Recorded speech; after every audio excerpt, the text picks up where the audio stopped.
জন্য মহান আল্লাহ তাআলা সুযোগ করে দিয়েছেন। তাই সেই মহান আল্লাহ তাআলার দরবারে আমরা সকলেই অসংখ্য শুকরিয়া আদায় করব। সবাই বলে আলহামদুলিল্লাহ। কি আপনারা আলহামদুলিল্লাহ বলেন না কেন? আলহামদুলিল্লাহ বললে অনেক সওয়াব হবে। দরুদ ও সালাম বর্ষিত হোক মানবতার মুক্তির দূত, অন্ধকার পথের দিশারি, সাইয়্যিদুল মুরসালিন রহমাতুল লিল আলামিন, যার শাফাত ছাড়া কোন উম্মত বা জাতি জান্নাতে যেতে পারবে না। তাই সেই মহান নেতার উপর আমরা দরুদ পড়ব, হযরত মুহাম্মদ। সবাই বলি সাল্লাল্লাহু আলাইহি ওয়াসাল্লাম। উপস্থিত আমার মুসলিম ভাইরা আমার এবং পর্দার আড়ালে মা এবং বোনেরা আমার, আমরা এই দুনিয়াতে এসেছি। মহান আল্লাহ তাআলা আমাদেরকে এই দুনিয়াতে পাঠিয়েছেন, আমাদেরকে এই দুনিয়াতে পাঠিয়েছেন কিছু সময়ে দিয়ে এই দুনিয়াতে পাঠিয়েছেন। আপনার আমার যখন সময় শেষ হয়ে যাবে, আপনি আর আমি এই দুনিয়াতে এক মুহূর্তের জন্য থাকতে পারবো না। মহান আল্লাহ রব্বুল আলামিন বলেন যে কুল্লু নাফসিন যায়িকাতুল মাউত, প্রত্যেক প্রাণী মৃত্যুর স্বাদ গ্রহণ করবে। বলেন তো ঠিক কিনা?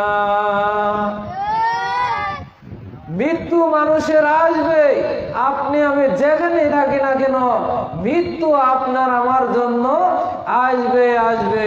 এই মৃত্যুর হাত থেকে রেহাই পাওয়ার মতো কোনো উপায় নেই। আমাদেরকে মহান আল্লাহ রাব্বুল আলামিন মূল্যবান যে সময় দিয়েছেন, আমাদের হায়াত দিয়েছেন, এই হায়াত থাকতে আমাদের এই দুনিয়াতে ভালো কাজ আমাদের করতে হবে, সৎ কাজ আমাদেরকে করতে হবে, ইসলামী কাজ আমাদেরকে করতে হবে, আল্লাহ এবং তার রাসূলের পথে আমাদেরকে চলতে হবে। তাহলে আমরা জান্নাতবাসী হতে পারবো। অন্যথায় আমরা আল্লাহ এবং তার রাসূলের বিরোধিতা আমরা যদি করি, তাহলে কিছুতে আমরা জান্নাতবাসী হতে পারবো না। বলেন তো ঠিক কিনা? এজন্য আমাদেরকে ইসলামী কাজ আমাদেরকে করতে হবে। আমাদেরকে মহান আল্লাহ রাব্বুল আলামিন অল্প কিছু সময় দিয়ে এই দুনিয়াতে পাঠিয়েছেন। আল্লাহ রাব্বুল আলামিন যেহেতু বলছেন যে প্রত্যেক প্রাণী মৃত্যু স্বাদ গ্রহণ করবে, তেমনি প্রবাদে আছে যে time and tide wait for none, মানুষ অর্থাৎ সময় কারোর জন্য অপেক্ষা করে না। সময় একবার চলে গেলে আপনি আমি যদি হাজারবারও যদি অপেক্ষা করি, তপস্যা করি, সেই সময় আর আপনার আমার জীবনে ফিরে আসবে না। বলেন তো ঠিক কিনা? এজন্য মহান আল্লাহ রাব্বুল আলামিন পবিত্র কুরআনুল কারীমে বলেন, ও দুনিয়ার মানুষেরা, তোমরা যে যেখানেই থাকো না কেন, যে আইনা মা তাকুনু ইদরিকুমুল মাউত, ও দুনিয়ার মানুষ, তোমরা যে যেখানেই থাকো না কেন সেখানেই তোমাদেরকে মৃত্যু ধরবে। বলেন তো ধরবে কি ধরবে না? আমাদেরকে অবশ্যই মৃত্যু কিন্তু ধরবে একদিন না একদিন। ওয়ালাউ কুনতুম ফি বুরুজিম মুশাইয়্যিদা, মহান আল্লাহ তাআলা বলেন, ও দুনিয়ার মানুষ, তোমরা যদি দুনিয়াতে এমন একটি গৃহ নির্মাণ করো যে গৃহের ভিতরে তোমাকে কোনো সাপ বিচ্ছু তোমাকে আক্রমণ করতে পারবে না, দুনিয়ার কোনো বাঘ ভাল্লুক তোমাকে আক্রমণ করতে পারবে না, দুনিয়ার কোনো শত্রু বাহিনী তোমাকে আক্রমণ করতে পারবে না। এই রুম তুমি যদি একটা গৃহ নির্মাণ করো, একটা যদি ঘর নির্মাণ বলছেন যে সেখানেও তোমাকে যায় মৃত্যু ধরবে। তাহলে আমরা বুঝলাম মৃত্যুর হাত থেকে পালায় যাওয়ার মতো কোনো উপায় নেই, মৃত্যু সকলকে ধরবে। সম্মানিত মুসলিম ভাইয়েরা আমার, আজ আমি আমার জুমআ মসজিদে আমি খুতবা দিতেছি, এমন সময় দেখা গেছে যে শোনা যাচ্ছে বাহিরের লোকজন আওয়াজ করতেছে যে অমুক ব্যক্তি মারা গেছে, অমুক ব্যক্তি মারা গেছে।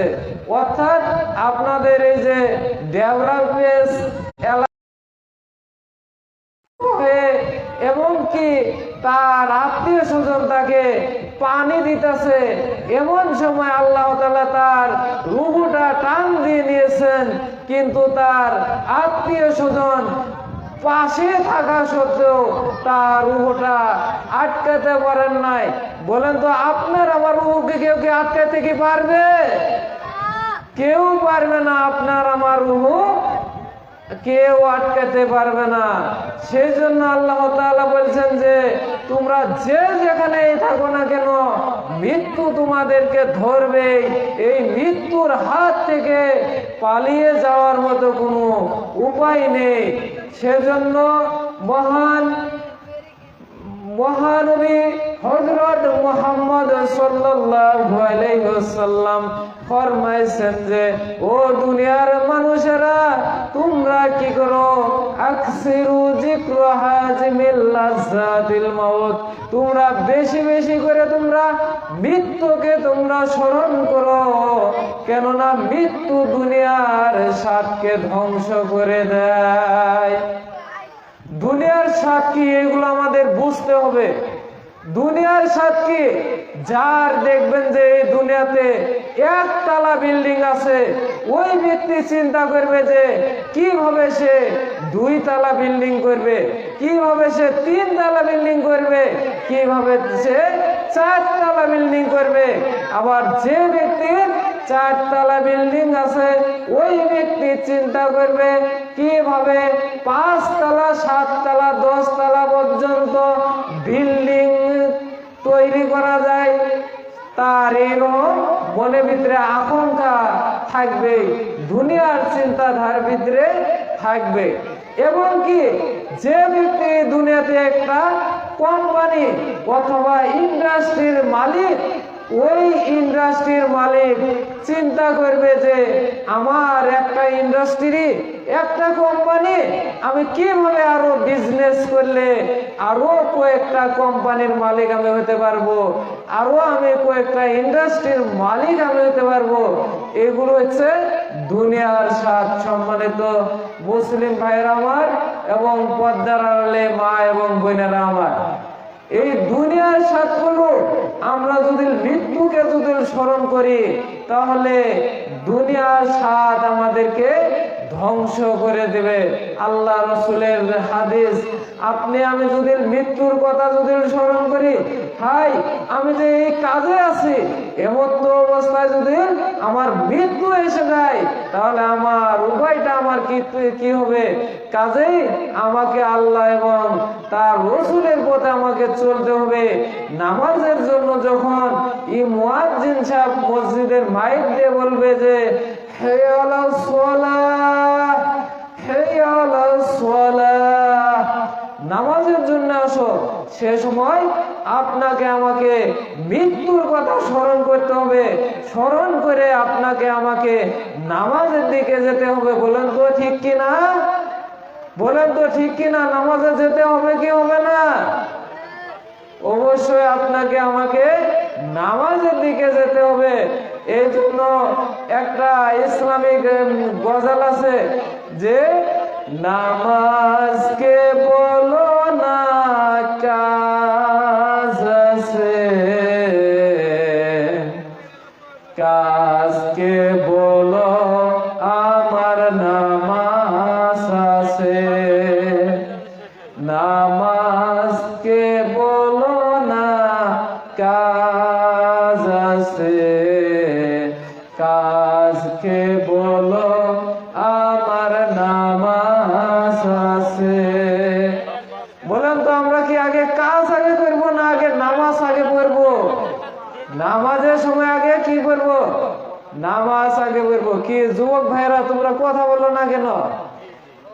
আগে আমরা কি নামাজ পড়বো না আগে কাজ করবো? আমরা কোনটা? নামাজের সময় আগে আমরা নামাজের সময় আমরা নামাজ পড়বো, তাহলে আমরা এই দুনিয়াতে আমরা সফলতা আমরা অর্জন করতে পারবো। এই দুনিয়াতে আমরা সফলতা অর্জন করতে পারলে আমরা মৃত্যুর পর আমরা এমন চিরসুখী শান্তির জায়গা আমরা পাবো যে জান্নাত আমাদেরকে মহান আল্লাহ তাআলা আমাদেরকে দিবেন। সবাই বলে সুবহানাল্লাহ। মহান আল্লাহ রাব্বুল আলামিনের এই জন্য মৃত্যুর জন্য আমাদেরকে প্রস্তুত থাকতে হবে। আল্লাহ রাসূল সাল্লাল্লাহু আলাইহি সাল্লাম এই সম্পর্কে হাদিস বর্ণনা করেছেন। ওয়ান বারা রাদিয়াল্লাহু আনহু, হযরত বারা রাদিয়াল্লাহু আনহু থেকে বর্ণিত, তিনি বলেন যে আল্লাহ রাসূল সাল্লাল্লাহু আলাইহি সাল্লাম ফরমাইছেন, যখন কোন মুমিন বান্দার মৃত্যু এসে যায়, কোন মুমিন বান্দার যখন জান কবজ করা হয়, জান কবজ করার পর ওই মুমিন বান্দাকে যখন গোসল করাইয়া তাকে কাফন দিয়া যখন তাকে কবরস্থ করা হয়, কবরস্থ করার পর আল্লাহ রাসূল সাল্লাল্লাহু আলাইহি ওয়াসাল্লাম ফরমাইছেন যে ওই ব্যক্তির কবরে দুইজন ফেরেশতা আসিবে এবং ওই মৃত্যু মুমিন ব্যক্তিকে কবরের ভিতরে উঠিয়ে বসাইবে।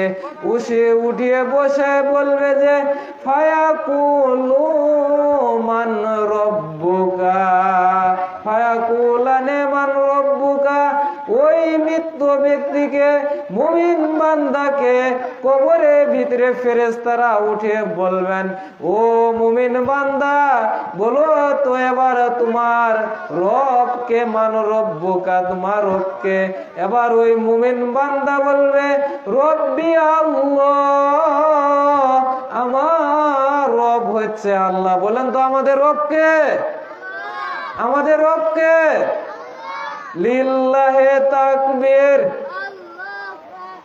জোর হলো না? লিল্লাহে তাকবীর। আল কোরআনের আলো। কি ছোট ভাইরা, তোমরা কি কোন কিছু খায় আসো নাই? এখনই দুর্বল হয়ে গেছো গা? সারা রাত তো পড়ে আছে ওয়াজের, এখনই দুর্বল হলে চলবো? লিল্লাহে তাকবীর। আল কোরআনের আলো, আল হাদিসের আলো। লিল্লাহে তাকবীর।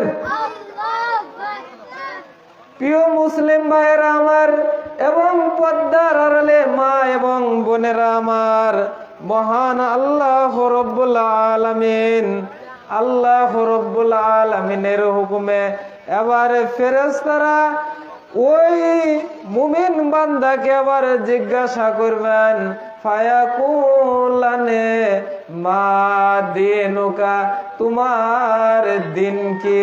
এরপর ওই মুমিন ব্যক্তি বলবে যে দিনই আল ইসলাম, আমার দিন হচ্ছে ইসলাম। সবাই বলে সুবহানাল্লাহ। বলেন তো আমাদের দিন কি? ইসলাম পেয়ে আমরা কি খুশি না বেজার? আমরা ইসলাম পেয়ে আমরা খুশি। Islam is complete code of life. ইসলামই হচ্ছে একটি পূর্ণাঙ্গ জীবন বিধান। আর মহান আল্লাহ রাব্বুল আলামিন পবিত্র কুরআনুল কারীমে বলছেন যে ইন্নাদ দীনা ইনদাল্লাহিল ইসলাম, নিশ্চয়ই আল্লাহ তাআলার নিকট মনোনীত জীবন বিধান হচ্ছে ইসলাম। আমরা সবাই আবারও বলি সুবহানাল্লাহ। কত সময় আমার কাছে ঘরে নাই।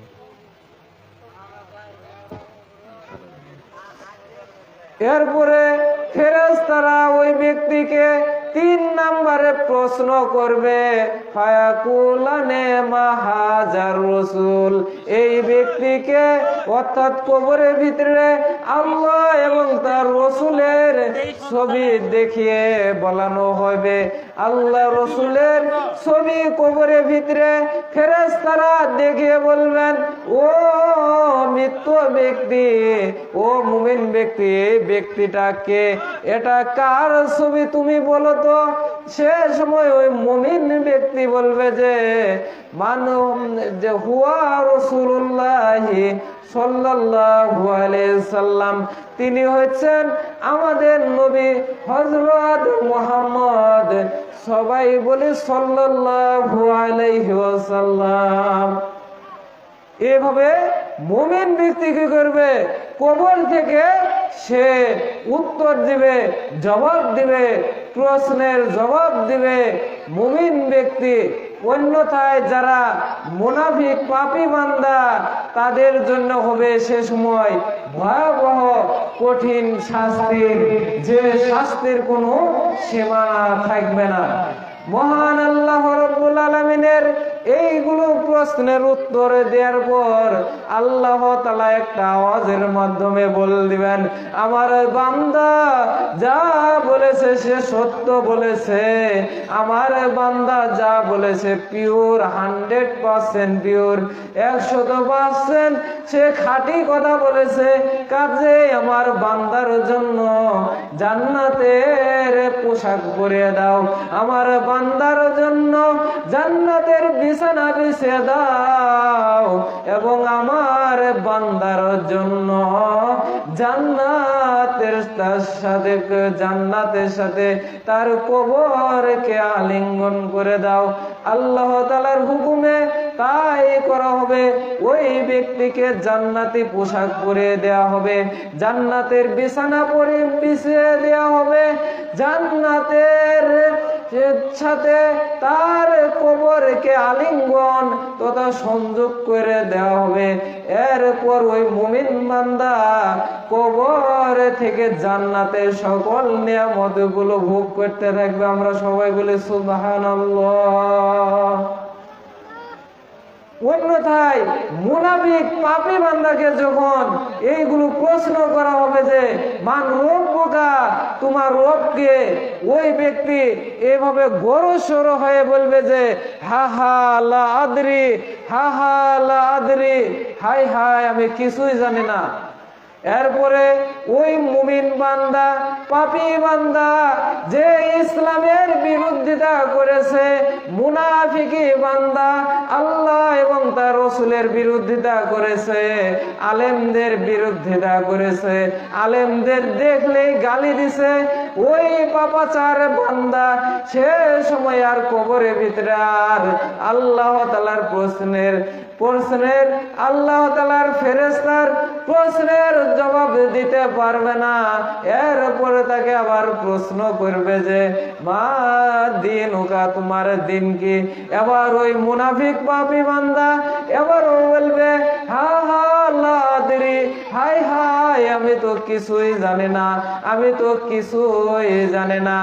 এরপরে ফেরেশতারা তাকে আবার 3 নম্বরে প্রশ্ন করবেন যে মান হাজার রাসূল, এই ব্যক্তিকে, অর্থাৎ আল্লাহ রাসূল সাল্লাল্লাহু আলাইহি সাল্লামের ছবি কবরের ভিতরে দেখিয়ে বলা হবে যে এই ব্যক্তিকে, যাকে তোমাদের নিকট পাঠিয়ে দেওয়া হয়েছিল, ওই মুনাফিক পাপী বান্দা, ইসলামের দুশমন, আল্লাহ রসুলের দুশমন, কোরআনের দুশমন, হাদিসের দুশমন, আলেম উলামাদের দুশমন। ওই ব্যক্তি সে সময় বলবে হা হা আমি তো কিছুই আমি জানি না। এরপর আল্লাহ তাআলা একটা আওয়াজের মাধ্যমে জানিয়ে দিবেন সে যা বলেছে মিথ্যা বলেছে, কাজে তার জন্য জাহান্নামের পোশাক পরিয়ে দেওয়া হোক, তার জন্য জাহান্নামের বিছানা বিছিয়ে দেওয়া হোক, তার কবরকে জাহান্নামের সাথে আলিঙ্গন করে দেওয়া হোক। আল্লাহ তাআলার হুকুমে তাই করা হবে। ওই ব্যক্তিকে জাহান্নামের পোশাক পরিয়ে দেওয়া হবে, জাহান্নামের সাথে তার কবরকে সংযোগ করে দেওয়া হবে, জাহান্নামের বিছানা তার কবরের ভিতরে বিছিয়ে দেওয়া হবে।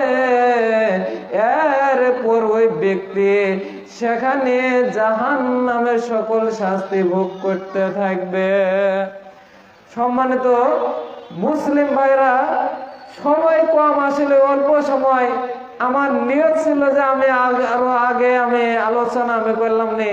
একবার আসছিলাম, যে কোনো একটা দুর্ঘটনার কারণে আমি চলে গেছিলাম, পরে আবার বৃষ্টি হলো, যার কারণে একটু আসতে আমার দেরি হয়েছে, যার কারণে আমি আপনাদের মাঝে বেশি কথা বলতে পারলাম না।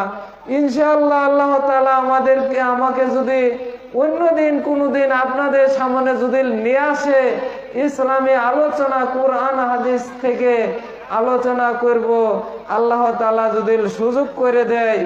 আর আল্লাহ তাআলা যেগুলো আজ আলোচনা করাইলো, এগুলো আলোচনা অনুযায়ী আল্লাহ তাআলা আমাদেরকে সবাইকে যেন পারিবারিক জীবনে, রাষ্ট্রীয় জীবনে, সামাজিক জীবনে সকল পর্যায়ে মানার জন্য এবং বেশি বেশি করে আমল করার জন্য আল্লাহ তাআলা যেন সুযোগ করে দেয়। আমরা সবাই বলে আমিন।